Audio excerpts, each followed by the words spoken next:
தஞ்சையில் கணவன் மனைவிக்கு இடையே திடீரென தகராறு ஏற்பட்டு இருவரும் தாக்கிக் கொண்டதில் மனைவி சம்பவ இடத்திலேயே உயிரிழந்த அதிர்ச்சி சம்பவம் நிகழ்ந்துள்ளது. கணவன் ஆபத்தான நிலையில் தஞ்சை மருத்துவக் கல்லூரி மருத்துவமனையில் அனுமதிக்கப்பட்டுள்ளார். கணவன் மனைவிக்கு இடையே நடந்தது என்ன? ஹாலிவுட் திரைப்படமான மிஸ்டர் அண்ட் மிஸ்ஸஸ் படத்தில் உளவாளிகளான கணவன் மனைவியும் ஒருவரை ஒருவர் சரமாரியாக தாக்கிக் கொள்ளும் காட்சிகளை பார்த்து வியந்திருப்போம். இப்படிலாம் கூடவா கணவன் மனைவி அடித்துக் கொள்வார்கள்? சச்ச, இதெல்லாம் படத்துக்காக புனையப்பட்டது என்று மனதிற்குள் சமாதானப்படுத்திக் கொண்டிருப்போம். ஆனால் அப்படியெல்லாம் ஒன்றும் கிடையாது. நாங்களும் ஒருவரை ஒருவர் சரமாரியாக அடித்துக் கொள்வோம். இது ரீல்ஸ் அல்ல, ரியல்ஸ் என்பதை நிரூபிக்கும் விதமாக அரங்கேறி இருக்கிறது இங்கே ஒரு கணவன் மனைவி சண்டை.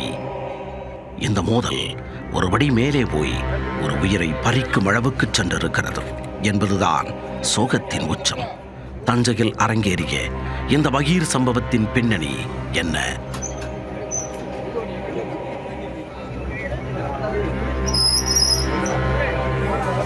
தஞ்சாவூர் மாவட்டம் பட்டுக்கோட்டையைச் சேர்ந்த தம்பதி நாகராஜ், சத்யா.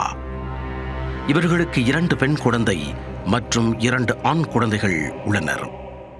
இருவரும் பட்டுக்கோட்டையில் கல்லுப்பட்டறை வைத்திருக்கும் இவர்கள் ஊர் ஊராகச் சென்று பழைய இரும்பு சாமான் வாங்கி விற்கும் வேலை செய்து வருகின்றனர். டாடா ஏஸ் வாகனத்தில் ஒவ்வொரு கிராமங்களுக்கும் சென்று பழைய இரும்பு மற்றும் பிளாஸ்டிக் பொருட்களை சேகரித்து விற்பனை செய்து வந்துள்ளனர். சம்பவத்தன்று தொழிலுக்காக ஏனாதி செல்லியம்மன் கோவில் அருகே செல்லும் பொழுது இருவருக்கும் இடையே வழக்கமாக ஏற்படும் தகராறு ஏற்பட்டுள்ளது.